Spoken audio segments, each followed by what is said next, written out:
Namaste my dear students, welcome back to physics classes. In the last class we have learned the superposition principle of electrostatic potential, and to understand the concept we solved one simple problem there, a problem in which we placed 4 charges at 4 corners of a square, and that is system of 4 charges, and we calculated the net potential at the center of the square using superposition principle. In today's class, let us solve 2 or 3 problems. Okay. Now, first problem, simple problem. Actually, this type of the problem you can expect in competitive exam. Very simple problem it is. How much work is required to carry a 6 microcoulomb charge from the negative terminal to the positive terminal of a 9-volt battery? See, in case of battery or cell, you might have seen, if you consider a cell, at one end of the cell there will be a positive symbol which represents positive terminal of the battery, and other end is represented by negative, that is negative terminal of the battery. Along with that, there will be a value. For example, in case of a dry cell, what we call battery, simple cell, in that there will be a value that is 1.5 volt. It will be written like this. Okay. Now, what is this 1.5 volt? A battery of 1.5 volt. What is the meaning of that statement? Simple thing. 1.5 volt battery means the value 1.5 represents potential difference between the positive terminal and the negative terminal of the battery. Actually, it is a device. Battery is a device, or cell is a device which is used to produce the potential difference. Now, if it is given that 1.5 volt battery, then the meaning of that statement is potential difference between the positive terminal and negative terminal of the battery is equal to 1.5.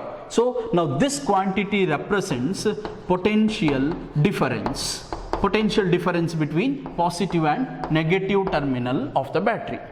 Now, in the given problem, potential difference between the positive terminal and negative terminal of the battery is given here, that is equal to 9 volt. A 9 volt battery, so potential difference is equal to 9 volt. Now, what is the question? How much work is required to carry a 6 microcoulomb charge? Let us solve the problem. How much work is required to carry a charge of magnitude? Magnitude of charge is given, I'll write here. Q is equal to 6 micro, that is 6 into 10 power minus 6 coulomb, micro 10 power minus 6. Charge from negative terminal to the positive terminal of the battery, or terminal of 9 volt battery, that is potential difference between the positive and negative terminal of the battery is given, delta V. We represented potential difference like this, delta V. Delta V value is equal to 9 volt. If this is the case, then what is the amount of work done in moving this charge from negative to positive terminal? Very simple problem. We have direct expression. Work done is equal to amount of work done in moving a charge between 2 points is equal to magnitude of charge into potential difference between those 2 points. So, W is equal to Q into delta V. Okay, substitute the values. Q is 6 into 10 power minus 6 into potential difference value is directly given. It is equal to 9 volt. So, 6 into 9, 54 into 10 power minus 6 joule. This is the amount of work done. Okay, so work done in moving charge of magnitude 6 into 10 power minus 6 from one point to another, one end to other end of the cell, negative to positive terminal of the cell, is equal to 54 into 10 power minus 6 joule. Okay, simple problem. I think it is clear. Let us consider next problem. Now, this problem is based on the superposition principle. Okay, using superposition principle, we have to solve this problem.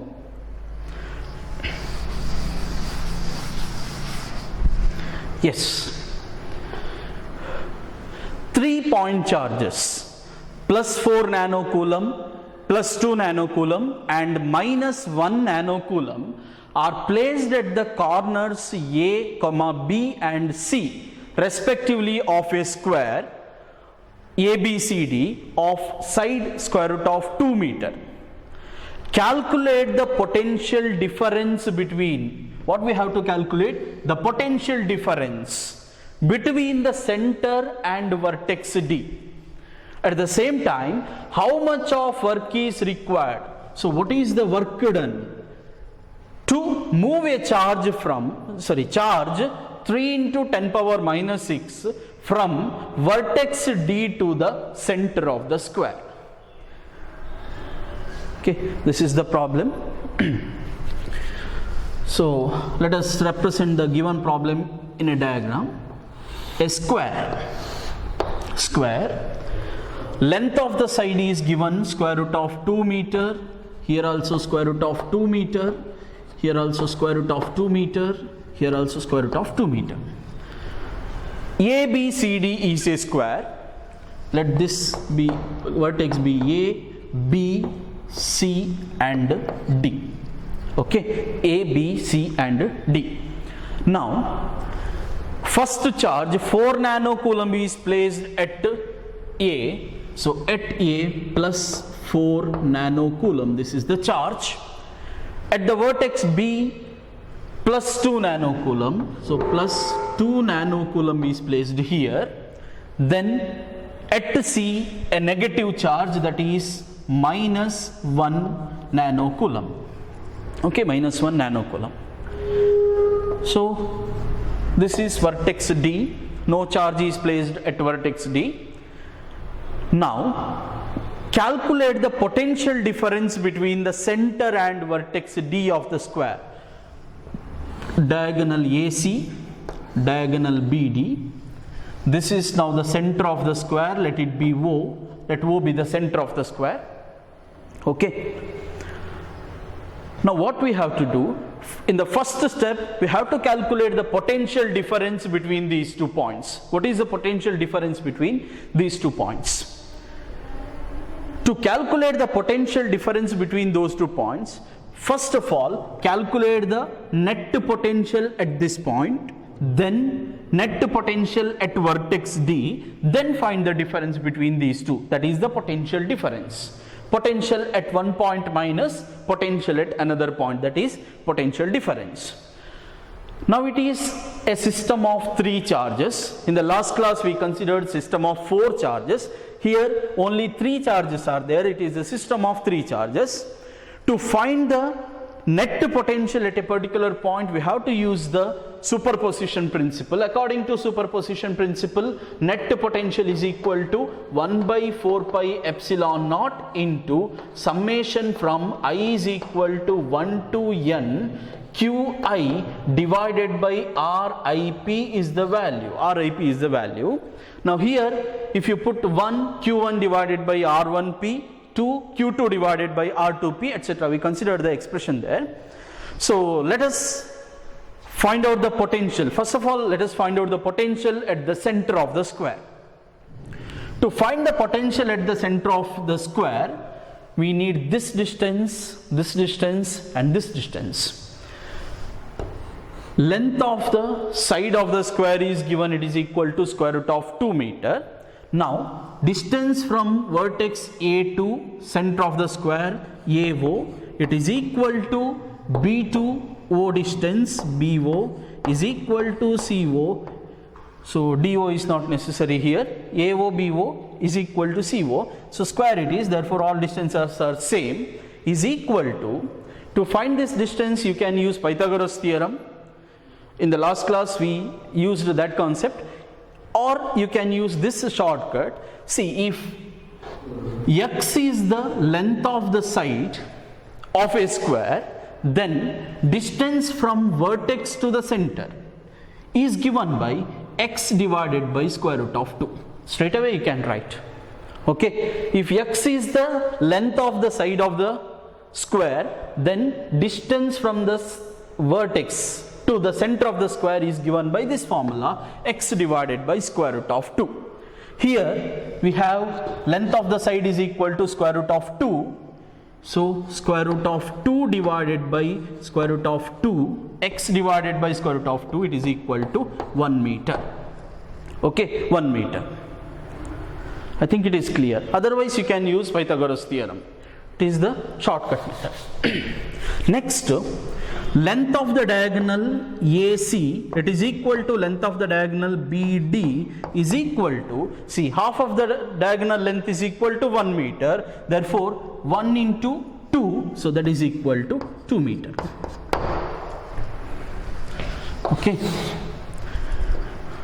So distance AO, BO, CO is equal to, we used x divided by square root of 2 formula here.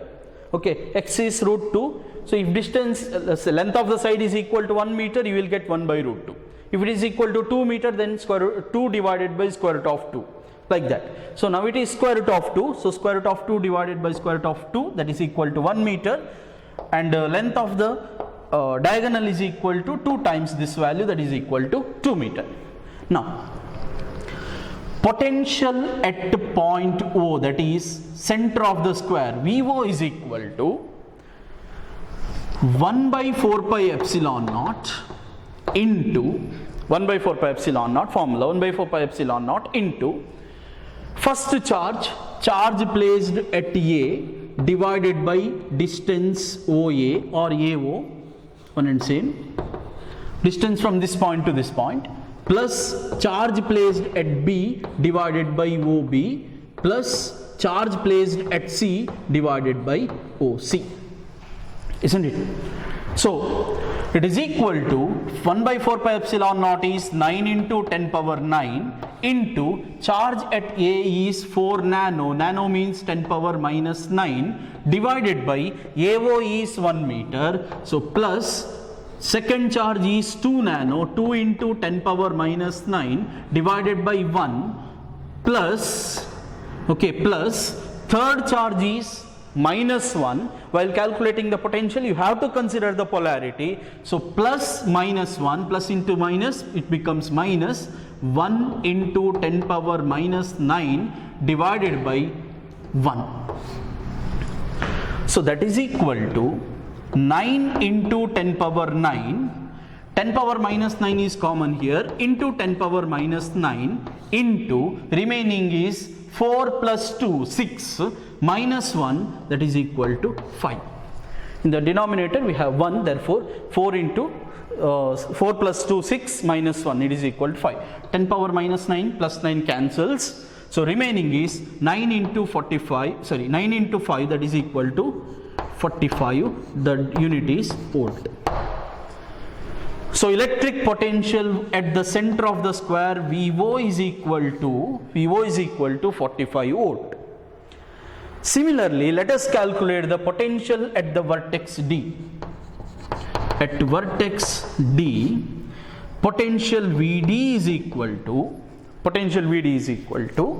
1 by 4 pi epsilon naught into charge at A, that is QA, due to this potential at vertex D. Now the distance from the charge to the point at which potential is to be measured is nothing but length of the side. In previous case, this is the length or distance from the point to the charge. In this case, charge is at A. We are going to calculate the potential at D. So separation between these 2 points is nothing but it is the length of the side. Now length of the side is divided by AD. I'll write the formula first. Plus QB divided by charge at point B divided by, now potential is calculated here, charge is here, so separation between this point and this point, it is nothing but diagonal, that is BD, plus charge at C divided by charge at C. Now charge is here, potential is measured here, separation between these two is equal to the length CD or side C. CD. Okay, substitute the values. 9 into 10 to the power 9 into charge at A 4 into 10 to the power minus 9 divided by what is the value of AD? AD is now square root of 2, length of the side, plus 2 into 10 to the power minus 6 divided by 2 into 10 to the power minus, sorry, not minus 6, it is minus 9 divided by BD. BD is nothing but diagonal. Length of the diagonal we have already calculated here, that is equal to 2 meter. So divided by 2 plus charge is negative minus, so plus into minus, minus 1 into 10 power minus 9 divided by again length DC or CD, it is equal to square root of 2. Okay, so square root of 2 meter.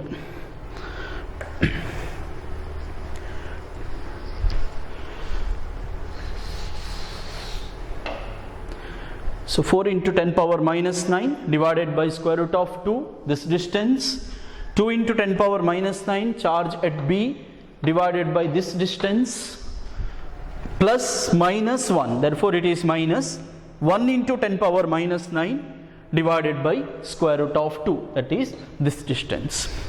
Now the simplification, okay, simplification, that is equal to or it is equal to 9 into 10 to the power 9, okay, 9 into 10 to the power 9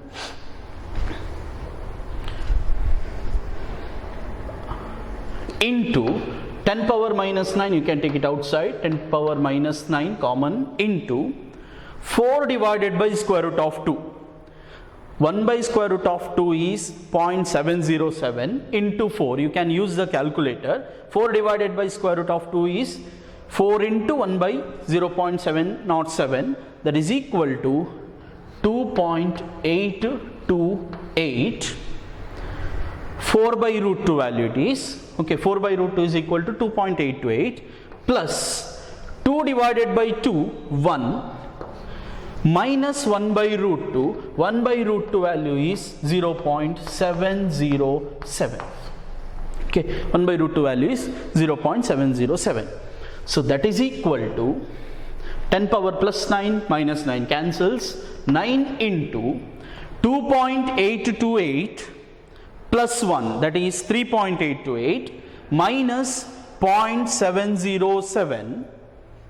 Okay, minus 0.707, it is equal to, if you find the difference, it will be somewhat around 3.121.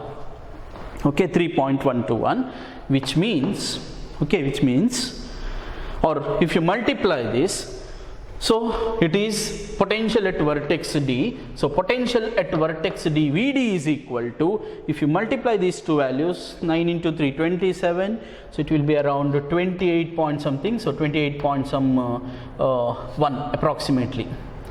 Okay, you can use calculator, maybe some 28.089 volt.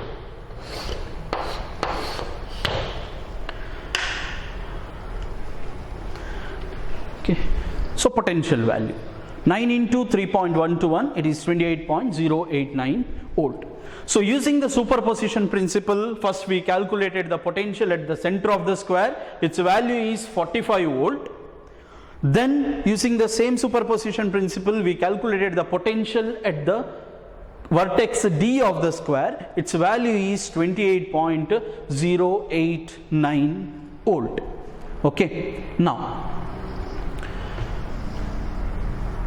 in the problem here, calculate the potential difference between the center and vertex D. Calculate the potential difference between the center and vertex D, that is the first part. So potential difference, therefore potential difference between center, that is O, and vertex D, center and vertex D of the square, I'll represent it as delta V is equal to potential at the center VO minus potential at the vertex D, that is VD. Potential difference is equal to VO minus VD. Substitute the values here. VO is 45 volt, minus 28.089 is the value of Vd. So the difference will be 45 minus 28.089. The difference will be approximately 17 something, nearly 17, so 16 point some 9, 16.9 volt. This is delta V. Potential difference, answer for first part, that is, what is the potential difference between the center and vertex D? It is equal to 16.9 volt. Okay. Next. So you can write the steps by pausing the video. Okay. Next is answer for second part. In the second part, how much of work is required to move a charge of 3 into 10 power minus 6 coulomb from D to center of the square? That is the question. What is the amount of work done? What is the amount of work done? We know that work done is equal to, we used this formula in the previous case also, work done in moving the charge from D to O, vertex to center of the square, is equal to potential difference or magnitude of charge into potential difference between those 2 points. What is the amount of work done in moving charge 3 into 10 power minus 6 from D to O? That is the question. So potential difference between these two values, we just calculated the value, it is 16.9 volt. So work done, the magnitude of charge that is to be moved is given, that is 3 into 10 power minus 6, 3 into 10 power minus 6 coulomb. Delta V value, we just calculated the value, that is 16.9 volt approximately, or 16.9 volt. Therefore, amount of work done is equal to, amount of work done in moving the charge from D to O is equal to Q 3 into 10 power minus 6 magnitude of charge multiplied by the potential difference, that is 16.9 volt. Okay, 16.9 volt, which will be somewhat 50.7. Some decimal points numbers will be there. 650.7 into 10 to the power minus 6 is there. 3 into 16.9, that is 50.7 into 10 power minus 6 joule. This is the final answer. Okay, final answer. What is the amount of work done in shifting the charge 3 into 10 power minus 6 from vertex D to center of the square?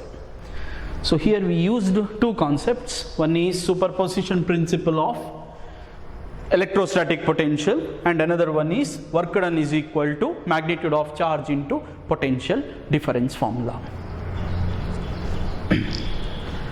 Okay, important problem.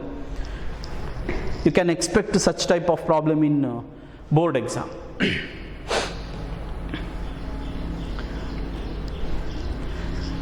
Okay, I think it is clear. Let us move to next problem.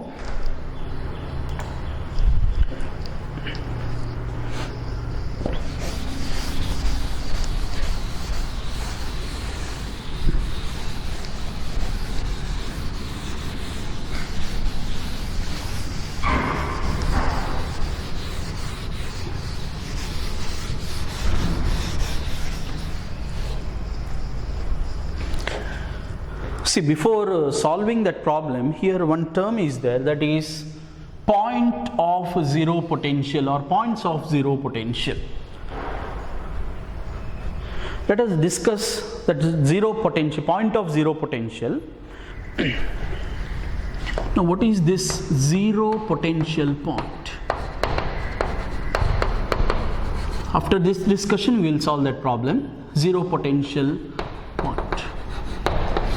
See, we know that at any point potential due to number of charges is the algebraic sum of potential, that is a superposition principle. If you have two charges, some q1 and q2, at any point net potential V is nothing but it is the sum of potential due to charge q1 and potential due to charge q2. That is, we can write V is equal to V1 plus V2, where V1 represents potential due to charge q1, V2 represents potential due to charge q2, isn't it? Now, while adding potential values, it may be 2 values or it may be 3 values or n number of values. To find the potential, we use algebraic sum or superposition principle. While adding the potential values to get the net potential value, if the result obtained at any point is equal to 0, if the sum obtained at any point is equal to 0, then this point is called zero potential point. Okay, so zero potential point is nothing but it is the point at which net potential due to number of charges is equal to 0. Okay, net potential due to number of charges is equal to 0. Now in this case, what is or find the zero potential points due to two charges is given. Okay, in the given problem it is system of two charges. Let us have a small discussion on the system of two charges. Now, imagine or consider case 1, like charges, in case of like charges of equal or unequal magnitude, equal or unequal, like charges. For example, I'll take two charges placed like this, Q and Q. Q1, let it be Q1 and Q2. Like charges means charges of same polarity. If Q1 is positive, then Q2 is also positive. That is the meaning of like charges. Okay. In case of two like charges, you will never get zero potential point. Why? You can consider any point. It may be along the line joining the charges or anywhere else. Anywhere else, you can find the net potential, but if you calculate the net potential will be positive. And it will never non-zero. Okay. Why? Because now I will consider a point here, along the line joining the charges between the charges. Now Q1 is positive. We know that positive charge produces positive potential. So here due to Q1 there will be a potential, positive potential V1. If you consider Q2, then it will produce a potential here, which is again Q2 is positive, therefore V2 will be positive. So net potential V is equal to one positive value plus another positive value, no chance of becoming zero, so net potential is non-zero. You can consider point somewhere here. Due to Q1, potential V1, that is positive. Due to Q2, potential V2, that is also positive. So net potential is equal to V1 plus V2, once again not equal to 0. This is true for equal charges of equal magnitude. If Q1 is equal to Q2 or if Q1 is not equal to Q2, that is the case of unequal charges. In both the conditions, you will not get zero potential point. Okay, so in case of like charges of equal or unequal magnitude, if you consider negative charges, minus Q1 and minus Q2, again like charges of negative polarity, like charges, here Q1 produces negative potential, that is minus V1, Q2 produces negative potential, so V1 plus V2 will be minus V1 minus V2, that means some minus some volt, not equal to 0. Any other point, here, somewhere here or somewhere here, anywhere you can consider the point. Net potential in case of like charges, if the charges are of positive polarity, you will get net positive potential. If charges are of negative polarity, you will get negative potential, but you will never get zero potential point in case of like charges, or okay, like charges. So in case of these charges, no zero potential point. At any point, net potential will be non-zero. That is the case of like charges of either equal or unequal magnitude. Next, second case, let us consider the second case, that is unlike charges. If one charge is of positive polarity and another charge will be of negative polarity, unlike, under that let us consider the case of equal charges. Equal charges. Equal charges of opposite polarity.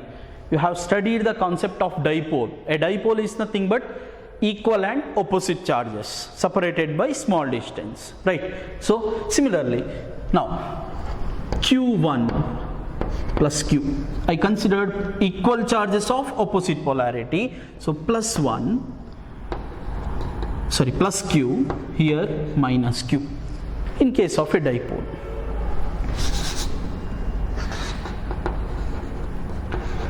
Plus Q and minus Q.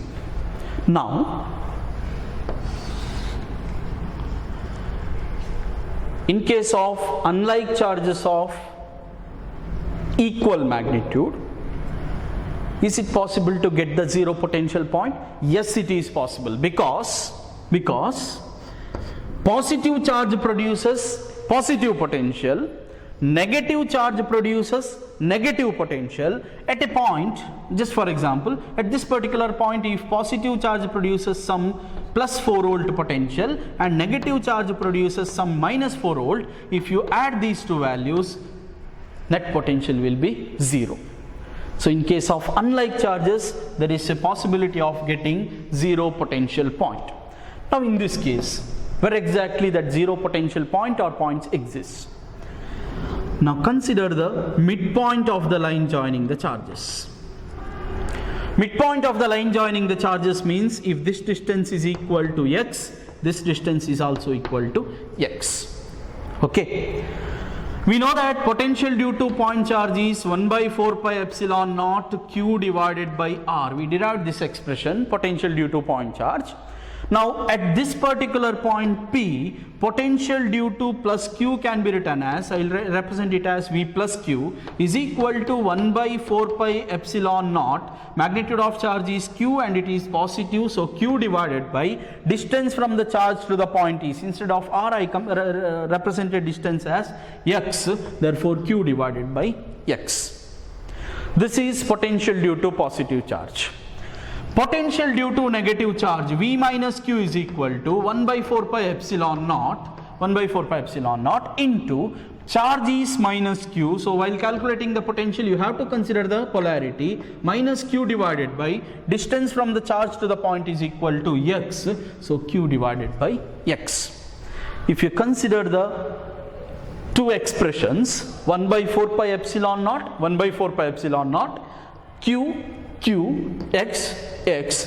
So this value is equal to this value, but one potential is positive potential and another potential is negative potential. So net potential at point P, is equal to V plus Q plus V minus Q. One is positive value, another one is negative value. So net potential is equal to 0. That means now this point P represents zero potential point of this system of charges. Okay, this system of charges. So at the midpoint, potential is equal to 0. If I consider a line perpendicular to the line joining the charges and passing through the center of the system, line joining the charges. Okay, in dipole you have drawn this line as well as a plane that is called equatorial line or equatorial plane. So line perpendicular to the line joining the charges and passing through the midpoint. On this line, anywhere, if I consider a point P, anywhere on this line, distance from the positive charge to the point will be equal to distance from the negative charge to the point, isn't it? If this distance is equal to x, this distance will be x, because I consider the perpendicular bisector x. So at this point, if you can calculate the potential due to positive charge, here x represents this distance. X, both the potential values will have same number, but one is positive, another one is negative. So at point P, net potential will be 0. Okay, net potential will be 0. So therefore, in case of, I think it is clear, if you consider point here, this distance is equal to this distance, potential due to positive will be equal to potential due to negative. If you add positive and negative, you will get 0 potential. In any other point, it is not possible to get the 0 potential. Therefore, in case of unlike charges of equal magnitude, zero potential point,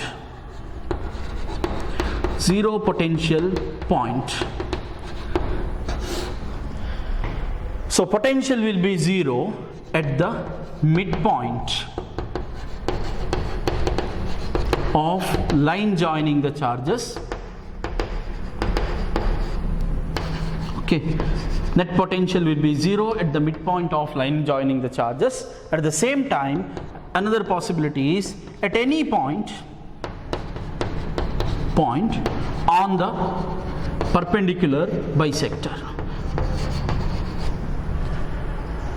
At any point on the perpendicular bisector, you will get zero potential point in case of charges of equal magnitude having opposite polarity, unlike positive and negative, but magnitude is equal. Okay, next last condition, unlike charges of unequal magnitude.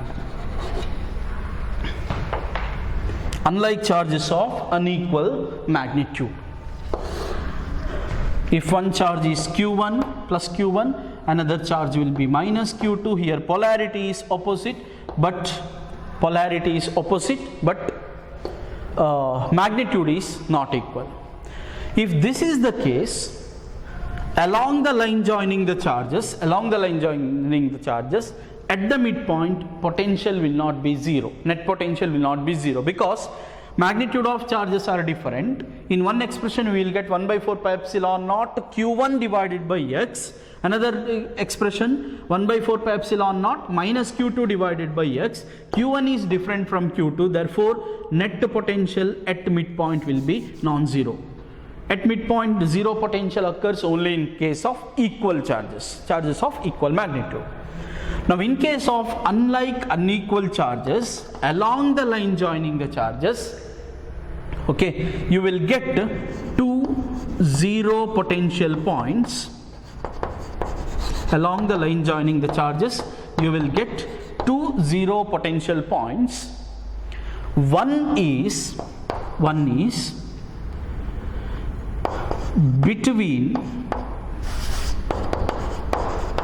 in between the charges, and second one is point outside the charges. Point outside and point in between the charges. You will get 2 zero potential points. See here, charges of opposite polarity, that is unlike charges having different magnitude. In the problem itself, it is mentioned that find the points. It is not a single point. 2 points will be there. So points of zero potential. You will get 2 points. One is in between the charges and another one is point outside the charges. So one point in between the charges. It is not midpoint. Remember that the distance from each charge to the zero potential point is decided by the magnitude of charge. Okay, one point somewhere here and another point on outside. Along the line, it may be on this side or it may be on this side. That is decided by the magnitude of charges. Okay, we will discuss this part in detail in the next class, and we'll solve this problem in the next class, because this problem is based on this discussion. Okay, I will stop here. Thank you so much.